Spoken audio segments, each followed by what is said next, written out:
बिस्मिल्लाहिर्रहमानिर्रहीम। इमाम हुसैन अलैहिस्सलाम कौन हैं, इस उन्वान पर गुफ्तगू चल रही है और हज़रत इमाम हुसैन अलैहिस्सलाम की विलादत बासआदत के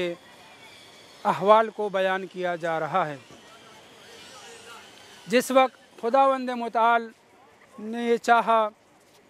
कि अली व बतूल अलैहिस्सलाम को इमाम हुसैन अलैहिस्सलाम की शक्ल में बेटा इनायत फरमाए, तो उस वक्त विलादत से क़ब्ल खुदावंद मुताल ने जन्नत की सबसे ज़्यादा ख़ूबसूरत हूरुल ईन, जिसका नाम किताब मुंतखबुत तुरही में लुया बताया गया है, उसे इमाम हुसैन अलैहिस्सलाम की खिदमत गुजारी के लिए और आपकी काबिला बनने के लिए भेजा। हम इससे पहले तज़किरा कर चुके हैं कि जनाब अस्मा बिनते उमैस मौला अमीरुल मोमिनीन अलैहिस्सलाम की बाद में ज़ौजा बनने वाली और उससे पहले जनाब जाफ़र तैयार की ज़ौजा रहने वाली और जनाब मोहम्मद इब्न अबी बकर की माँ, ये इस बुज़ुर्गवार ने इमाम हसन अलैहिस्सलाम की भी और इमाम हुसैन अलैहिस्सलाम की भी काबिला का हक़ अदा किया है। तो ये दुनियावी और ज़ाहरी एतबार से मगर मानवी एतबार से खुदावंद मुताल ने जन्नत की हूराने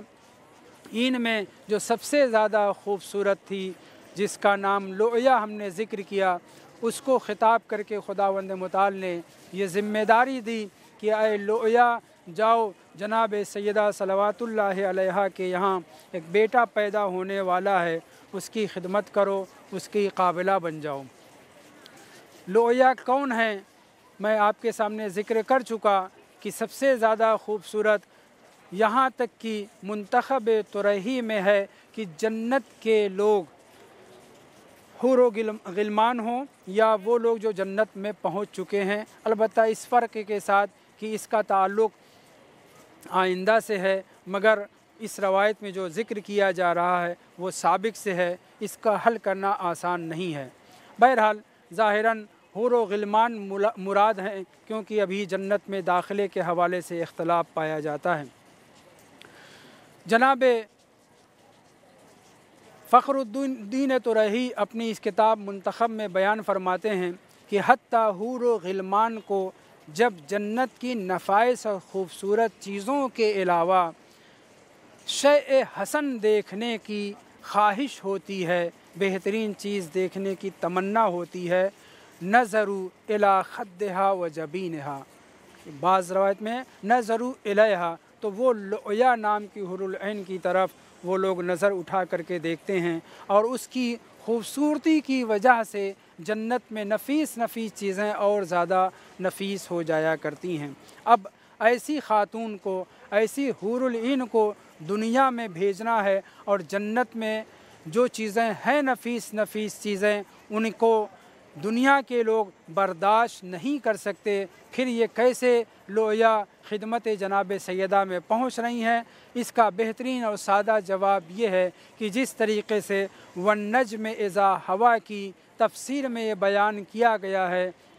कि सितारा अपनी मंजिल पे बहुत भारी था, बहुत बड़ा था, मगर वो दर सैयदा पे पहुँचते पहुँचते छोटा हुआ। कोई बैद नहीं है कि खुदावंद मुताल ने लुया को भेजते हुए उनको ये हुक्म दिया हो या अल्लाह ने अपनी कुदरत से जनाब लुया को इस तरीक़े से कि जन्नत के लोग, उनके अंदर इस्तेदाद और जो सलाहियत पाई जाती है दुनिया के लोगों और इंसानों के बस की बात नहीं है, वो उस लाइट और उस नूर को बर्दाश्त नहीं कर सकते, लिहाजा वन्नज्म इज़ा हवा की तरह से मंजिल पेश आई और लुया अपनी असली हालत से मादी हालत की तरफ, ज़ाहिरी हालत की तरफ, इंसानों के बर्दाश्त की कैफियत तक मुनव्वर होती हुई इस दुनिया में आई और बज़ में जनाब सैयदा सलवातुल्लाह अलैहा में हाज़िर हुई। विलादत के वक्त जनाब लुया ने हुक्म खुदा के मुताबिक वो सारे काम अंजाम दिए जो एक काबिला को अंजाम देना चाहिए। उस वक्त जनाब जिब्राईल के साथ एक रवायत में है अल्फ़ क़ुबैल, यानी फ़रिश्तों के 1000 कबीले حضرت جبرائیل کے ساتھ تھے جو پیغمبر اسلام کی بزم میں تبریک و تہنیت کے لیے پیش کرنے کے لیے پہنچے تھے۔ قبیل کی وضاحت کرتے ہوئے جناب فخر الدین ترہی فرماتے ہیں کہ الف ملک، ایک قبیل میں ایک وفد میں حضرت جبرائیل کے ساتھ 1,000,000 فرشتے تھے، اور اس طرح سے الف قبیل آیا ہے، اور یہ کتنی دیر تک سلسلہ جاری رہا اس کو بھی بعض روایت میں بیان کیا گیا ہے۔ 7 دنوں تک فرشتے اللہ کے رسول کی بارگاہ میں تبریک و تہنیت پیش کرنے کے لیے آتے رہے، اور جب لؤیا ولادت کے وقت پہنچی ہیں اور انہوں نے قابلہ ہونے کا سارا کام انجام دیا ہے، تو ان کی موجودگی میں جناب جبرائیل نے جب حضرت امام حسین علیہ السلام کی ولادت کی تبریک و تہنیت پیش کرنے کے بعد امام حسین علیہ السلام کی شہادت کی خبر سنائی ہے، تو جس طرح سے پیغمبر اسلام کو بہت صدمہ ہوا، اسی طریقے سے بقیہ اہل بیت طاہرین کو صدمہ ہوا، اور خود رؤیا بھی اسی طریقے سے اس نے گریہ کیا جیسے کہ پیغمبر اسلام نے گریہ کیا تھا۔ اور پھر قاتلین امام حسین علیہ السلام کے اوپر اہل بیت نے بھی بد دعا کی، فرشتوں نے بھی بد دعا کی، اور لؤیا نے بھی قاتل امام حسین علیہ السلام کے اوپر بد دعا کی۔ اس عظیم خاتون نے کہ جس کا سب سے بڑا شرف یہ ہے کہ جنت کی سب سے بڑی حور ہے، سب سے بڑی حور العین ہے، لیکن وہ شرف کہاں، اور اہل بیت طاہرین نے اسے جو شرف خدا کے حکم سے عطا کیا، بلکہ یوں کہوں دستور خداوند متعال کو عملی جامہ پہناتے ہوئے لؤیا نے خدمت جناب سیدہ صلوات اللہ علیہا میں پہنچ کر کے جو خدمات انجام دیے ہیں،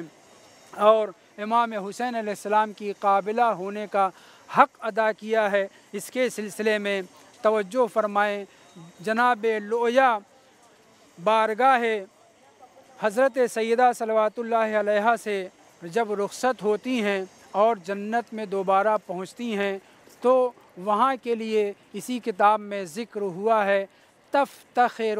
بأنہا کانت قابلہ للحسین علیہ السلام۔ جناب لؤیا کا سب سے بڑا شرف یہ نہیں ہے کہ وہ جنت کی سب سے عظیم اور سب سے زیادہ خوبصورت حور ہیں، بلکہ وہ فخر کرتی ہیں دوسری حوران جنت کے اوپر کہ خداوند متعال نے مجھے سید الشہداء امام حسین علیہ السلام کی قابلہ ہونے کا شرف عطا فرمایا ہے۔ وصلی اللہ علی محمد وآلہ الطیبین الطاہرین۔